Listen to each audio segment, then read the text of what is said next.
Hello, everybody.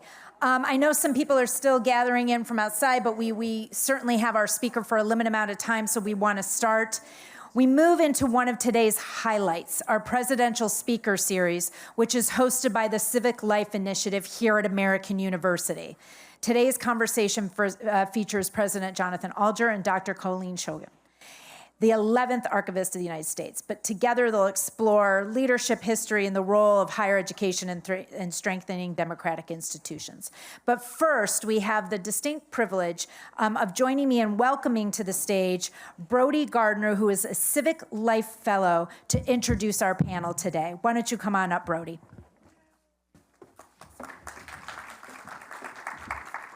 Thank you. Good afternoon.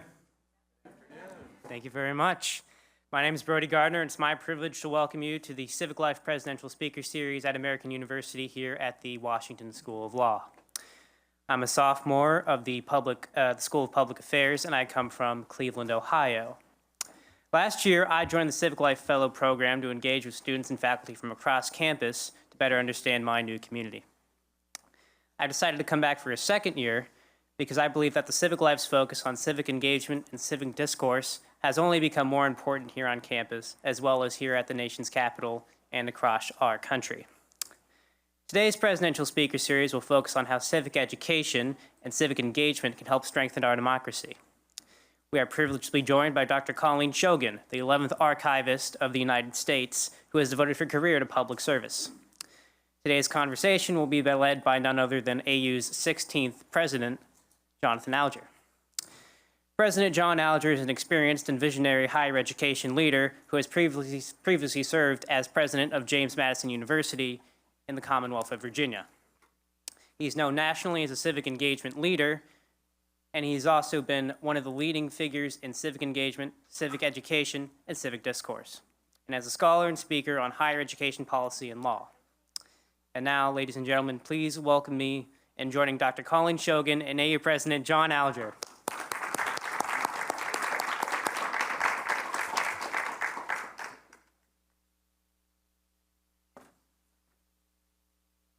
Good afternoon, everybody.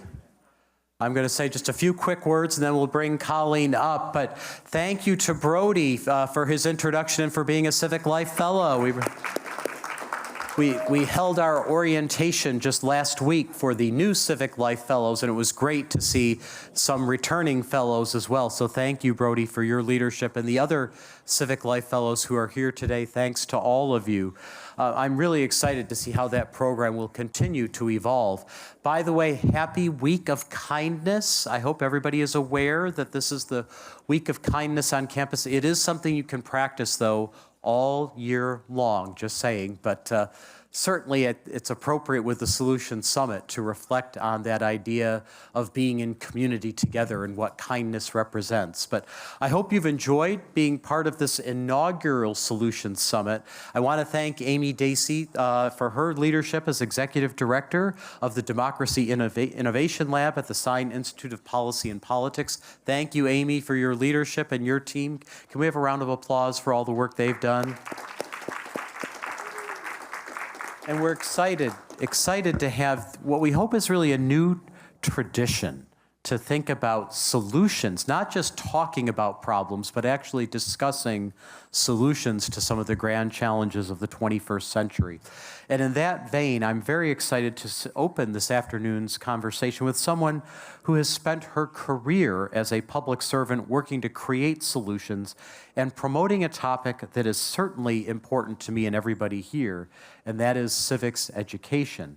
Dr. Colleen Shogan, as you know, served as the 11th Archivist of the United States and was the first woman in American history to serve in that role.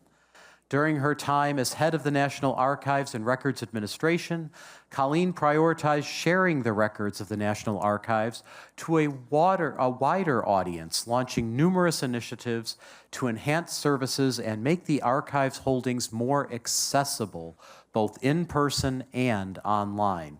Prior to becoming archivist, she served as Senior Vice President and Director of the David M. Rubenstein Center at the White House Historical Association, worked in the U.S. Senate, and served as a senior executive at the Library of Congress and its Congressional Research Service. So you can see a lot of great experience.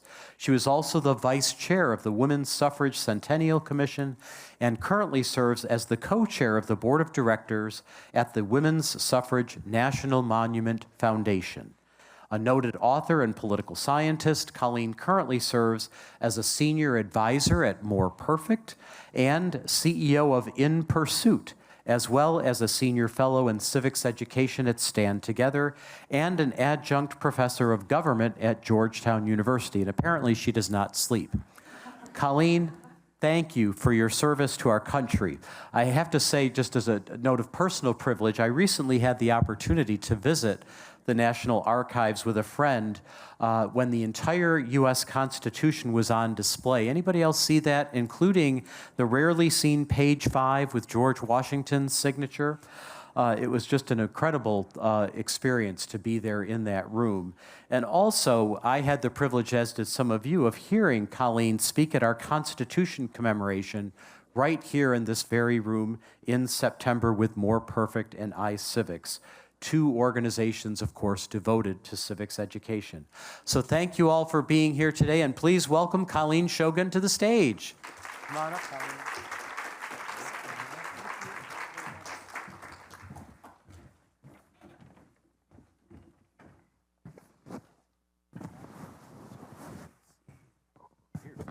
Didn't want to miss the microphone. Can you hear us okay?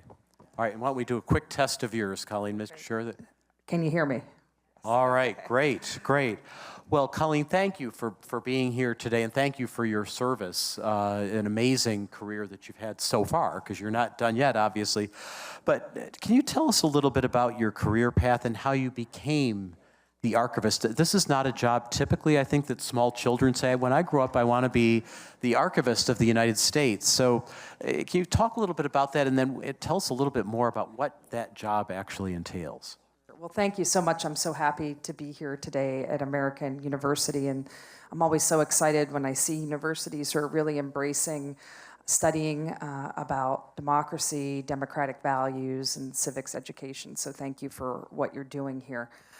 Yes, that's true. I would say even up until maybe 4 or 5 months before I was nominated by President Biden, I never thought I would be the Archivist of the United States. So, I started my career, professional career, actually just a few miles down the road in Fairfax, Virginia, as a professor at George Mason University. I'm a political scientist by training, and when I went to work at George Mason, I thought I was so excited to have that job. As you know, it's very difficult to get tenure-track jobs in academia, and I was in the Washington, D.C. area. I was teaching American politics at a very good university, and I really thought that that would be the place that I would work for the rest of my life. Maybe I would have different jobs at George Mason, but that would probably be my home for the remainder of my career. And I always say this when I talk to young people in particular to illustrate how many twists and turns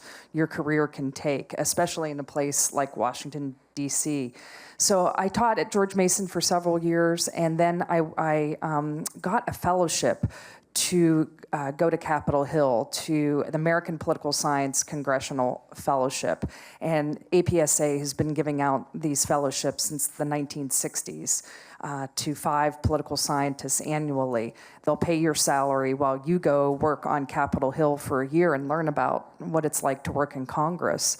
And I was very excited to do that because I had so many students at George Mason, just like here at American, who are interning on Capitol Hill, they're engaging in politics, and I had a terrific education, but I hadn't taken much time off in order to work in politics or anything like that. So I thought this was a little bit of a missing, and particularly when I taught at George Mason seminars and the like. And once again, I thought I would go to Capitol Hill for 9 months for my fellowship and then come back, and I'd be back on track at George Mason, continue on my way in academia. And I will say that like a month into it, I was like, wow, this is cool. This is so much fun. As someone who had been writing about politics her whole life, researching American politics, American history, all of a sudden to be in a place where when I wrote something, there were a few people that reviewed it and helped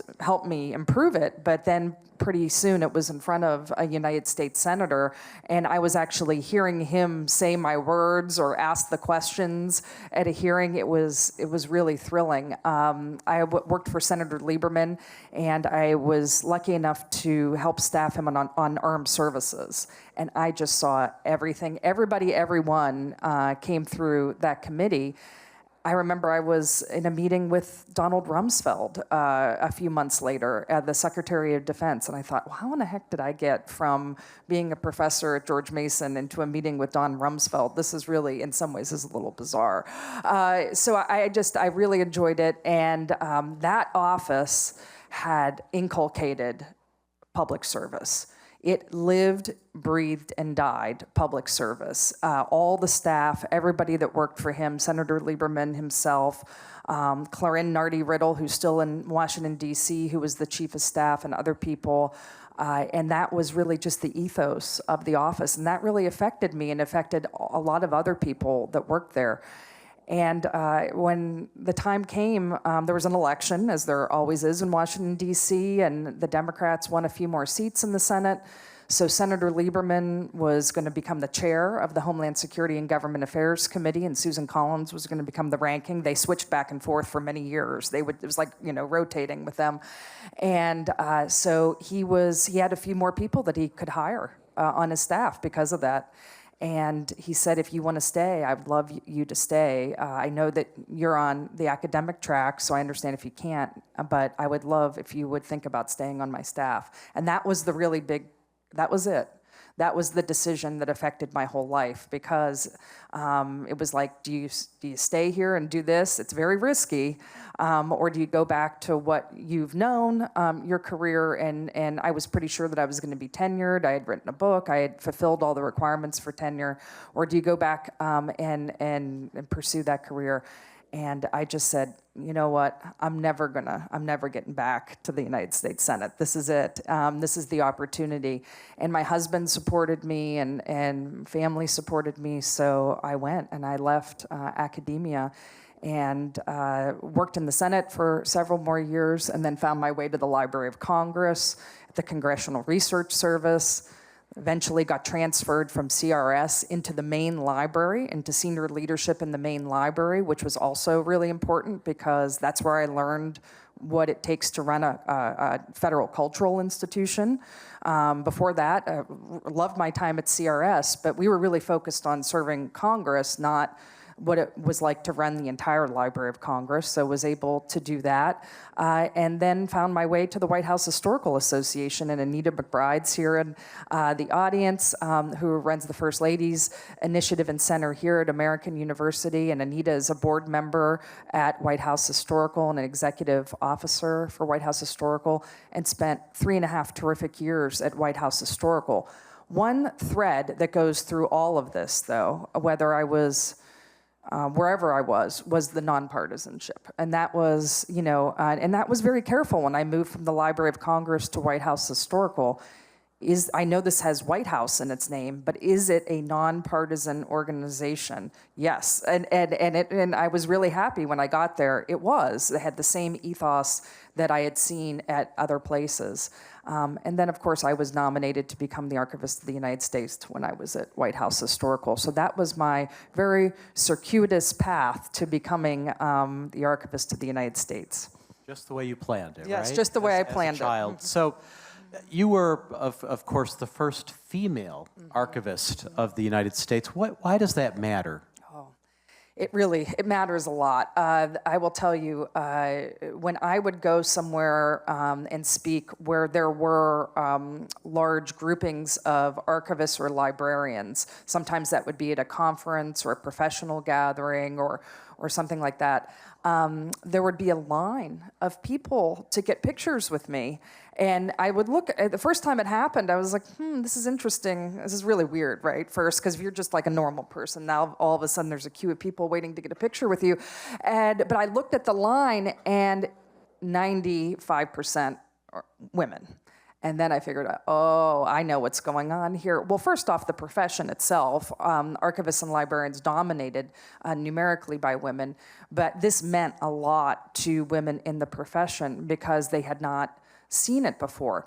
Archivists, librarians, they kind of fall into this interesting category that has been studied a lot when you study sociology and women in work, which is when a profession is dominated by women, but they don't run a lot of the institutions, right? They're not the senior leaders in a lot of organizations. And that was certainly the case for Carla Hayden at the Library of Congress. She became the first woman, the first African American to run the Library of Congress, and then when I became the Archivist of the United States. So it really mattered a lot to the profession itself because it tells young people that are starting out in that profession that you can rise to the highest levels of that profession. You serve as a role model.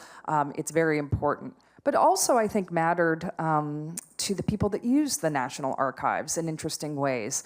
So a true story was, one day I was driving home from work from the National Archives, and my phone was buzzing. It was like, when that happens. And of course I was driving, and I was like, no, don't look at the phone. That's not, you're not gonna do that. If it's a real emergency, someone will call you. But it just kept going, zzz, zzz, zzz. And so finally I get into my driveway, and I put the car in park, and I pick up the phone, and I look, and I was back then on all the social media channels and everything, and I see on Twitter or X or whatever it was at the time, it was like there was like all these notifications, buzzing. Well, that's almost never good. I hate to say it. And I opened it up and I looked, and here a young female historian had been at the National Archives that day in Washington, D.C., unbeknownst to me. And she was doing research on Frances Perkins, who is, of course, the first woman to ever serve in a cabinet, served in FDR's cabinet as the labor secretary. And she experienced, what I would consider to be some sort of, she said that she had experienced, let's put it that way, a degree of sexism when she was explaining to one of the employees, one of the archivists, about her work on Frances Perkins, and he repeatedly referred to Frances Perkins as he. And she, okay, so that's a mistake. And so she explained, no, Frances Perkins, the first woman to be in, the cabinet, and, I'm writing the book on her, and actually I'm, a Cokie Roberts Fellow with the National Archives, and he just ignored her and just refused to call Frances Perkins she or a woman, and that really made her upset because she felt like that was a way. And sometimes, women, people of color, they go into libraries, archives, and there can be very intimidating experiences for them. And she certainly felt that way. So she was younger. What did she do? She didn't email, and she would have emailed me, but tried to kind of raise it up the chain. She just went on Twitter and put it on Twitter. And she was connected probably with every female historian in the United States who then, what's going on here? What's going on? Well, by the way, we have a woman who's the Archivist of the United States. So, it took me 10 seconds flat. I got on the phone and I called and I said, what is going on? And thankfully, within an hour, we had someone calling her saying, hey, we want to figure out what happened. You have to come in and talk to us, and so we can remedy the situation. We can figure out what happened. And then, to her credit, she went back on social media and said, boy, it really matters that there's a woman who's the Archivist of the United States. The National Archives called me, and we're going to work this out and figure out what went wrong. And I see her sometimes around because she did write the book, and it was very successful. And I thank her for bringing this to my attention, because then we took that as an opportunity to train everybody, right, who waits on anybody or who tries to help anybody at the National Archives with their research requests and what that means. And of course, we never have issues with social media in higher ed, so we can't relate, but interesting anecdote. So, no, it's certainly a good example of some of the challenges of leadership and how things escalate quickly these days. So, you'd mentioned earlier nonpartisanship. And, of course, the archivist is a politically appointed position, but it's meant, as I understand it, to be nonpartisan. Why is that important for the archivist to remain independent of politics? I think it's the entire system of the National Archives, in fact, how the entire statute is written, and then how everything is assumed to operate, not just the institution itself, but the two main laws that govern records in the United States, the Federal Records Act and the Presidential Records Act. Everything is written with the assumption that the Archivist of the United States, or whoever is serving as the Archivist of the United States, is going to fulfill his or her role as a nonpartisan actor. That is just the beginning assumption, and then everything else dovetails from that. And it's explicit in the statute that this position will not be filled according to political affiliation. It has to be fulfilled only according to professional qualifications and suitability for the role. And I think there's a lot of reasons for that. The archives needs to remain politically independent because the National Archives, or places like the Library of Congress, the Smithsonian, I group all of those institutions together because they serve all Americans. They don't serve any political constituency exclusively. They're there to serve all Americans. And then how we apply the law for transparency purposes, to make our records available to all Americans, has to be applied objectively and without partisan affiliation in a nonpartisan manner. That independence is absolutely crucial. Otherwise, believe me, there's a lot of controversies when it comes to records. I got into it from both sides as Archivist of the United States. Republicans got upset with me because they wanted access to President Biden's vice presidential records, so his VP records when President Obama was president of the United States. And what the approach to that is, we're going to be following the law, and we're following the established regulation. We will get you access to those records, but I need to follow all the steps in order for me to get the records to you. And I'm going to apply that law and those regulations the same to you, the same that I would apply to people from the other party who might be asking for records. And then, of course, later on in my tenure, there was questions about the Equal Rights Amendment and whether or not it had fulfilled the requirements to be in the Constitution. And I had pressure from the other side of the aisle, from Democrats who wanted me to publish the amendment when there had been court decisions at both the district and the appellate level, which clearly said that I could not certify the amendment because the deadline had passed for the Equal Rights Amendment. And I came under a lot of pressure from that side of the aisle to publish the amendment. And I said no, because I have to listen to what the courts say, and I have to, and that is what I promised in my nomination hearing. And there was a lot of, that was a very complicated matter, but you need someone who can serve as an independent, who has that independence of mind and independence from political parties, even from the from the president or the political party that appointed me, that nominated me into it. I truly felt that once President Biden put that trust in me and I was confirmed in the position, then he was like, okay, go, do the job, do it. I'm trusting you to serve as archivist in that way. And I would not be politically beholden to anyone in that office. And that independence prevents Americans from questioning decisions when those decisions are made if they know that the person in that office is operating according to law and nonpartisan standards. And that is a hill I will die on for sure. It's very important. You didn't have to handle the Epstein files by any chance, right? No, they weren't. Those things never came to the National Archives. They're way too, records don't come to the archives for like 15, 20 years. So that was not us, no. A job for a later archivist, perhaps. But so you've called the National Archives an essential building block of democracy, and I love that phrase. Can you say a little bit more about what you mean by that, and why is it important for all Americans to have access to these records? Right. Well, I think when you learn about what are elements that make democracies healthy, that make democracies thrive. When you learn about that in a civics class in high school, or you learn about it in college, one of the main things that you learn is accountability in a democracy. It's all over the Federalist Papers. Like it's everywhere. Madison and Hamilton can't get enough about the importance of accountability in a democracy or a democratic republic.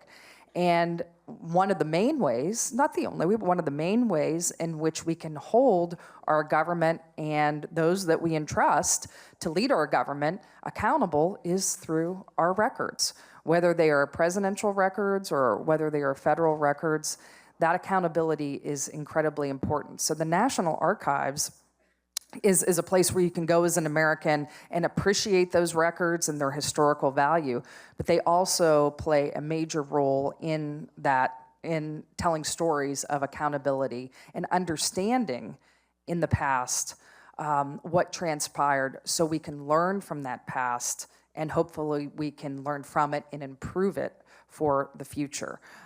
So you cannot have, I don't think you can have a large-scale democracy in any country if you do not have something like a archives or a national archive in order to keep the records of that democracy and keep the records of what has happened so that everybody can learn from it. It is really, it's an essential component of what it means to be a self-governing people. Yeah, that's a question that's not on my list, but I am curious, was there a historical precedent from other countries for this?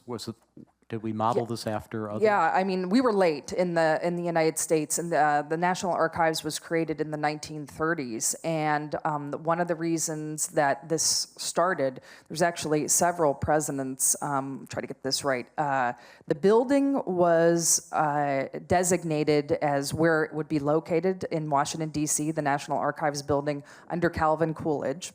And then ground was broken under Herbert Hoover.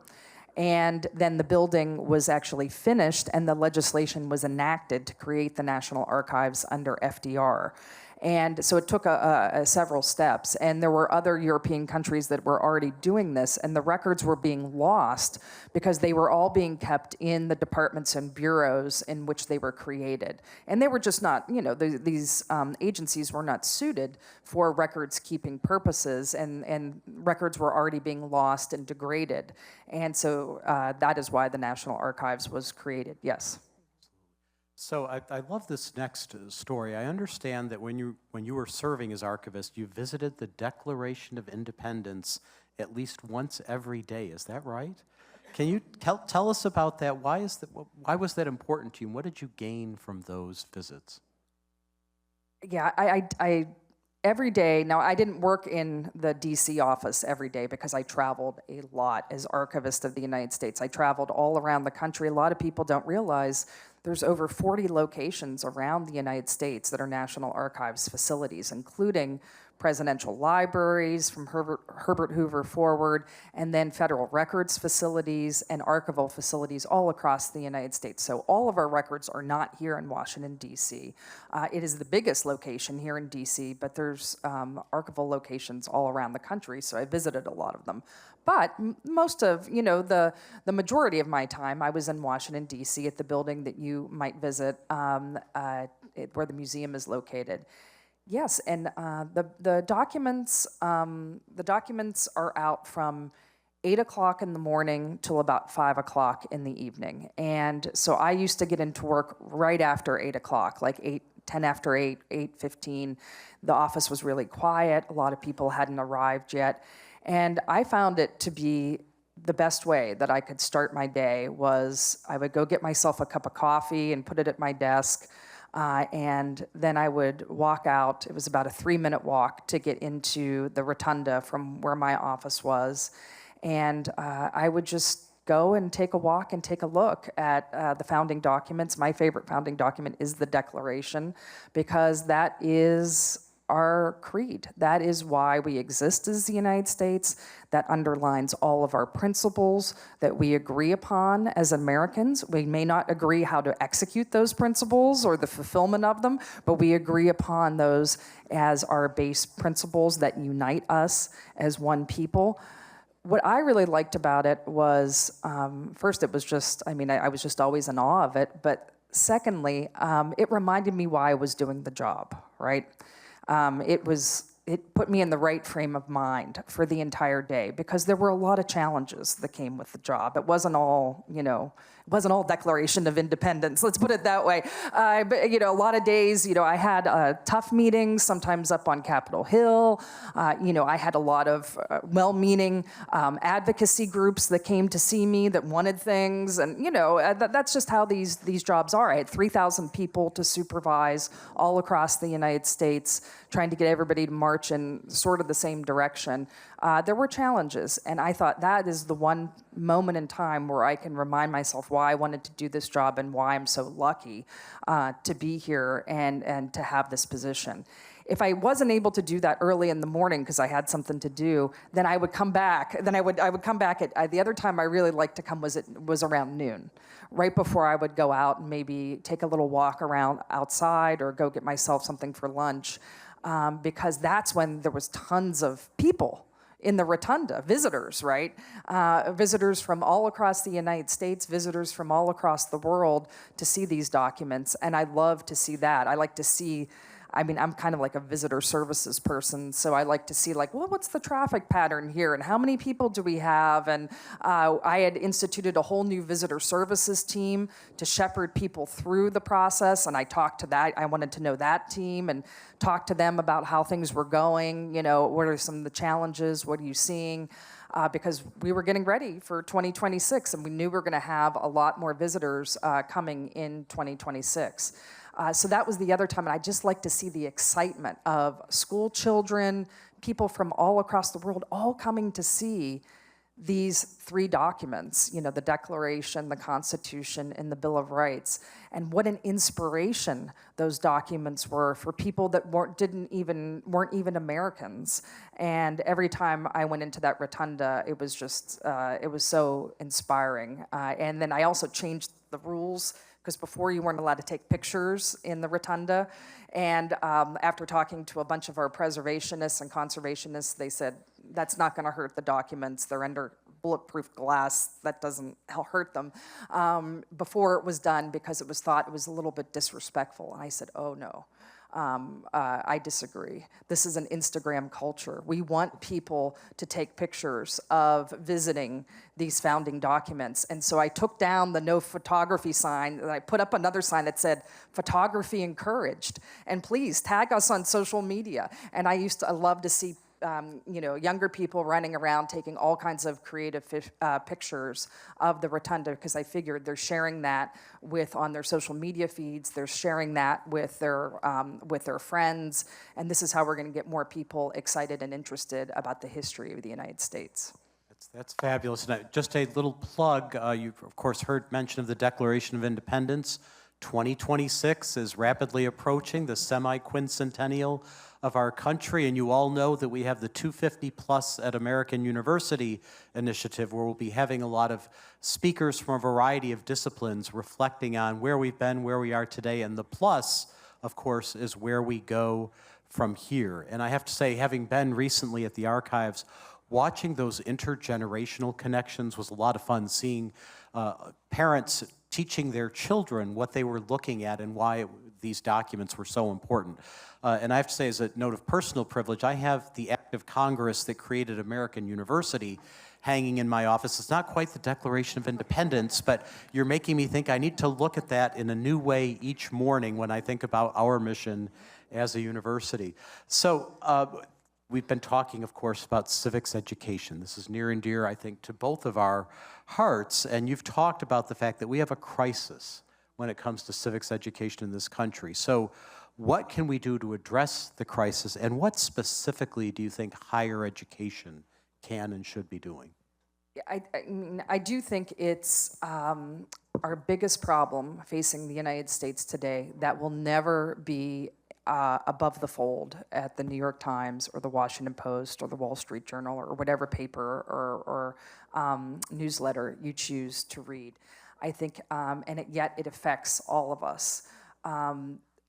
There's a lot of reasons for the causes of this problem, and we could talk a lot about that. I'm happy to discuss it, but we find ourselves in the situation that has been going on for several decades of lack of civics, history, social studies, education, particularly at the middle school and the high school levels. And we're seeing the results of that, where, the statistic, 22% of 8th graders are proficient.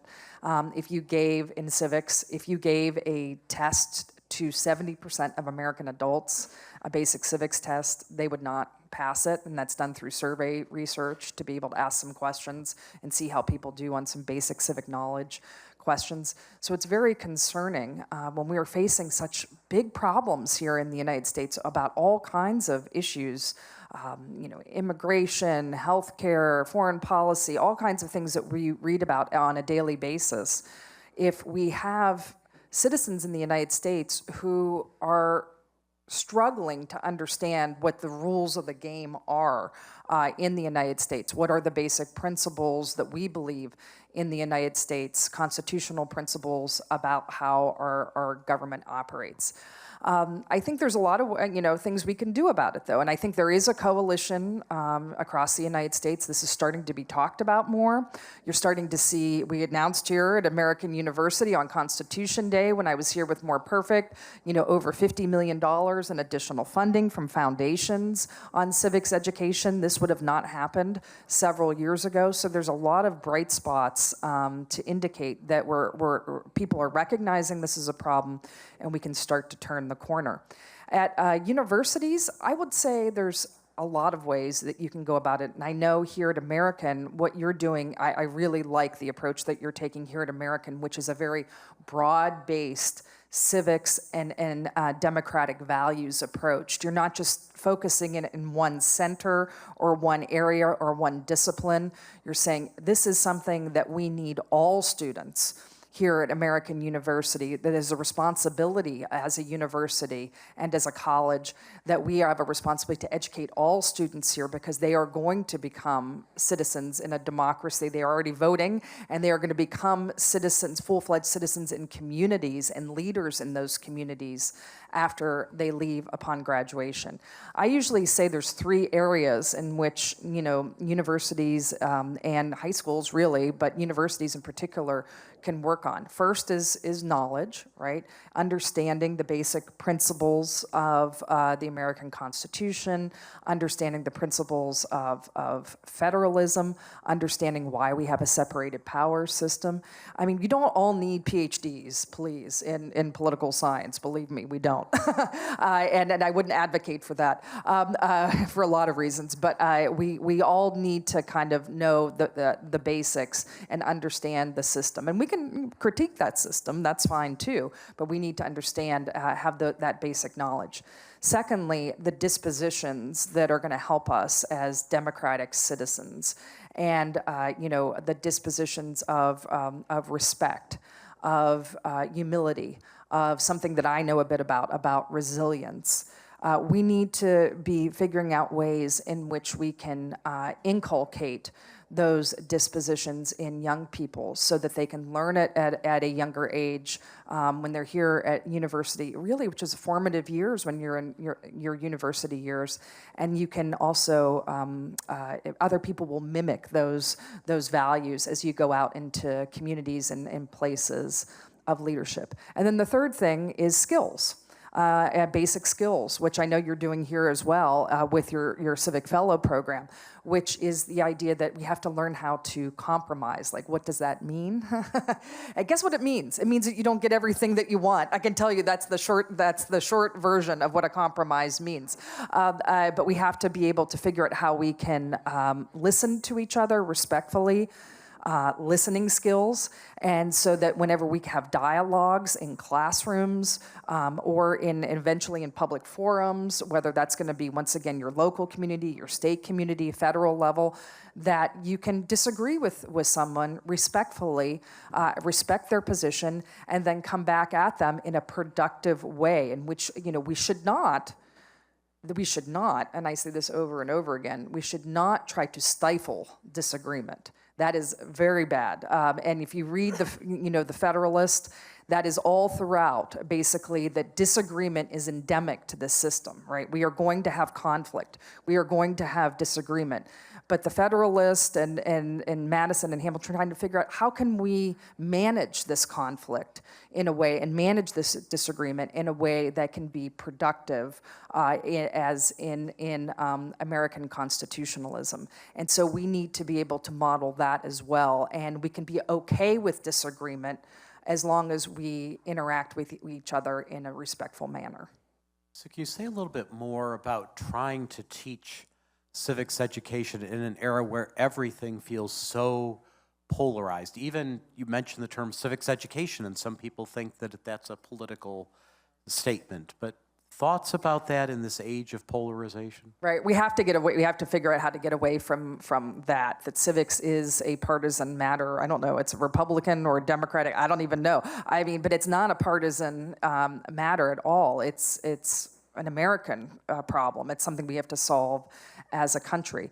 I think that this is one thing I will say in civics education, government education, history education. What we should be doing is kind of like how I outlined it there, the knowledge, the dispositions, the skills. You notice I didn't say we should be teaching like what the policy solutions are, right? What the solution is to the Social Security crisis, or the healthcare crisis in the United States, or this or that. We can learn about different proposals and options to solve those problems in the United States, and have the analytical frameworks in which we can have productive debates and understanding and consumption of data in a way that is productive. And not have disinformation and how to spot disinformation. All those things are fair game, but we should not be teaching the outcomes in civics education. We should be giving young people the tools in which to think about and debate and think critically and analytically about those particular outcomes. The same thing with history education, and that's why I was emphatic at the National Archives, at the White House Historical Association, at the Library of Congress, at the Women's Suffrage Foundation, and the commission before that. We are here to provide this history to you. Please consume this history as Americans, consume it as readily as you want, but it is your job as a citizen to make up your own minds about what you think about that history.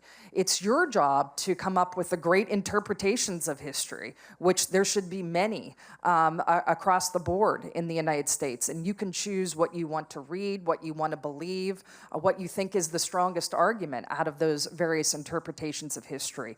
Our job is to make that history available to you. It's your job as a citizen to figure it out and decide. And along those lines, when we think about American history since the Declaration of Independence, there have been successes and failures, right? It hasn't been a perfectly straight line of progress. Can you say a word about how you think it's important to learn from successes and failures, and any examples you would share thinking about that? I mean, there's so many, right? There's one thing that I learned when I started studying the presidency in graduate school and, took a graduate course on the presidency, one thing you learn is, isn't it kind of interesting that some of the presidents that we think that were failures are then followed by a success? And you can think of that in American history. Like, how could you have an Abraham Lincoln? And we think of Abraham Lincoln as a very successful, monumental president in United States history. In fact, maybe our most monumental president. But he's preceded by James Buchanan, who's not viewed as being the most successful president.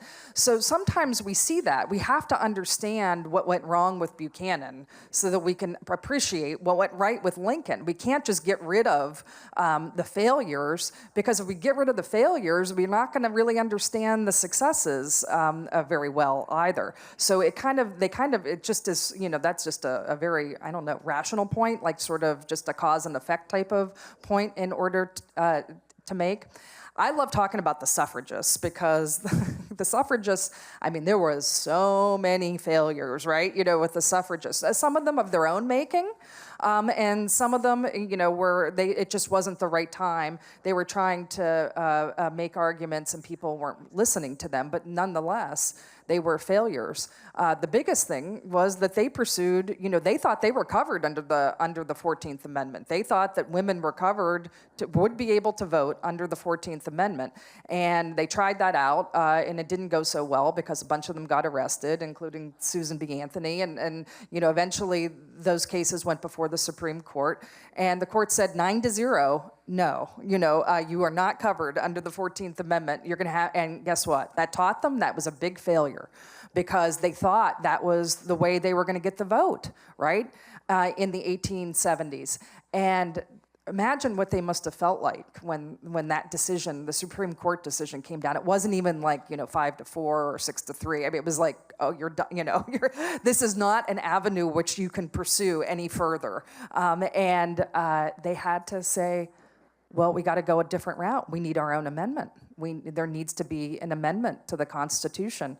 And then they start on this, from that point forward, almost 50 years to pursue an amendment. From that point forward to get the 19th Amendment enacted. And many successes and many failures along the way, including the way they approach African American women who are advocating for the right to vote, and people that were not, the viewpoints of not being inclusive in some of their movements. So in that social movement, you can learn so much about American history and so many of the challenges of American history. Of course, it ends up in a success in 1920, but not really, because then a bunch of many women are not enfranchised after 1920 and have to wait until the 1960s for enfranchisement. So American history really never ends. It just keeps going on, and more stories are told. It is complicated, right? Yeah, it's a great example, though, of persistence and resilience, which you mentioned. So last question from me before I think we might have a few minutes if there are audience questions, but we've talked already a little bit about the 250th anniversary coming up, and you are working on a project called In Pursuit, together with AU's own Anita McBride. Anita, would you give a wave so everybody can see who you are? Thank you, Anita, for your leadership. And of course, this is a project that aims to tell lessons of American history through the lens of, and this is important, American presidents and first ladies, soon to be first spouses, right, Anita? Yes. The project's tagline is, "We call our nation the great American experiment. It's time to act like it." So what does this mean? Is this a call to action? Well, it is a call to action. Think about this event here today. So I'm sure after this event today, tomorrow, probably, maybe not, probably not right after, but tomorrow, you're going to all sit down and you're going to have a debrief about the event, like what went well, what went, poorly, or what we can improve upon, or what were the highlights of the day, and all these different things. You're going to have some sort of debrief on it. And that's one event at a university. Now, we've had an experiment for 250 years, and it is time for us to go back and think about what are some of the lessons that we can learn from our history that can inform our present, and then, of course, can inform our future. And that's a really complicated undertaking to think about. I mean, that's almost a daunting thing to think about. So when I came on to More Perfect, I was really happy because Anita and Mark Updegrove and John Bridgeland, they had already said, okay, we're going to do this project. We want to collect some of the lessons from America's past And the lens in which we're going to do this, if for 2026 at least, is through the lens of presidents and first ladies. Because, and I saw this firsthand as Archivist of the United States, people access a lot of American history through our presidents and through our first ladies because they're the people that we're familiar with, who are, that we are taught about in history classes. And so you access American history through, like, for example, the presidential library system. If you've ever visited, any of the presidential libraries, the JFK Library, the Ronald Reagan Presidential Library, you're accessing a moment in history through the lens of that president. So we're basically doing that with In Pursuit by asking very prominent Americans to write short essays, only 1,200 words, about each president and select first ladies in American history. But each of those essays is about one lesson we can learn from that person's leadership. It's not a biography. It's not like a discussion of, FDR and the New Deal or something like that. It is what is one lesson we can learn from this person? That can be a success. It can be a failure. It could be something to do with character. It can have something to do with democratic leadership. That lesson can take a lot of different forms. And we have had just overwhelming response to this project. I'm so fortunate and so excited about it. We have 3 former presidents who are writing essays for this project, 3 former first ladies, the sitting Chief Justice of the United States, Secretary Condoleezza Rice, former military generals and admirals, prominent journalists from all walks of life. I could count on less than one hand the number of people that turned me down when I went and told them what we were trying to do is to make accessible history available to all Americans in 2026. These short essays, which we will, of course, chop up for social media, and we'll do a podcast. We're going to have all kinds of different ways in which we're going to reach out with those essays to reach as many Americans as possible. But the idea is that this history is accessible to everyone. It's not just accessible to one political party or whoever you voted for, all those things, we don't care. We want all Americans to take some pride in our history and, of course, figure out how we can learn from it. What a great project. And just to plant a seed, remember American University is here in DC if you need any partners for events or whatever. Oh, yeah. I think we have a few minutes to open it up for your questions and thoughts, about 10 minutes. So would love to hear from people in the audience. Let's see, do we have a roving microphone? Who's got the microphone? Over here. Okay, so just raise your hand and we'll bring the microphone to you so everybody can hear. Anita's got, I see a hand over here. Or is there one? All right, a question here. All right, and then we'll come to you, Anita, okay? Hi, good morning, everyone. My name is Jared. I'm a proud SPA AU alum. First and foremost, thank you both for being here today, and thank you to the organizers of this event. I think it's been a great day so far, and I look forward to the afternoon. Those who might know me, I know a few faces, know that I am a higher ed nerd. I'm a first-generation graduate from American, and my question for you today is, as we've discussed in the morning and we'll probably discuss in the afternoon, there is a lot of question about the need for higher education, about the public trust in higher education. What do you both, and President Alger, your comment about the AU Charter actually inspired this question, what do you both think is the duty of higher ed institutions to relay our history? It goes back millennia, right? Even beyond our own country, about what higher ed has done for our democracy, what higher ed has done for the globe. You think of HBCUs, land-grant universities, the GI Bill. What is our role to demonstrate our history? Do we need, I know AU has an archives, do we need to bring people to the archives? Do we need to partner with different institutions to say, hey, this is what higher ed really is for? Thank you. Well, sure, I'll be happy to start, but I want to keep an eye on time because we could spend hours on this question. So, first of all, it's a really important debate right now, and who knew as a university president, right, that you would have to spend a lot of your time talking about the relevance and value of higher education. But right now there is a lot of public skepticism, and we certainly know we can improve like every sector can improve. But, you know, it goes back to a fundamental point that we often forget. When we talk about higher education, so often we talk about workforce development and the private benefits to individuals. And of course, that's really important, right? In our country, we want to allow people to develop to their full potential and then exercise that potential in the marketplace. But it's more than just that, right?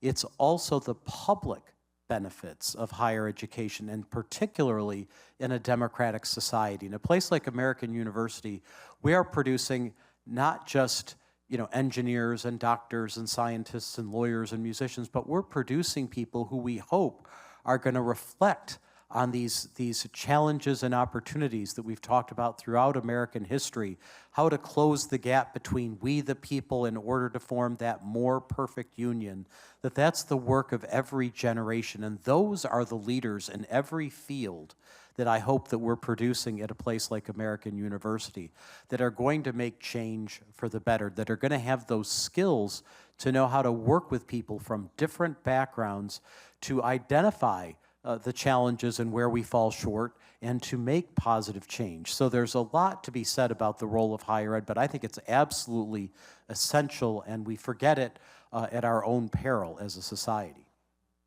I mean, yes, I 100% agree. I mean, I'm first generation college from my family as well. And I look back and how fortunate I was to be able to go.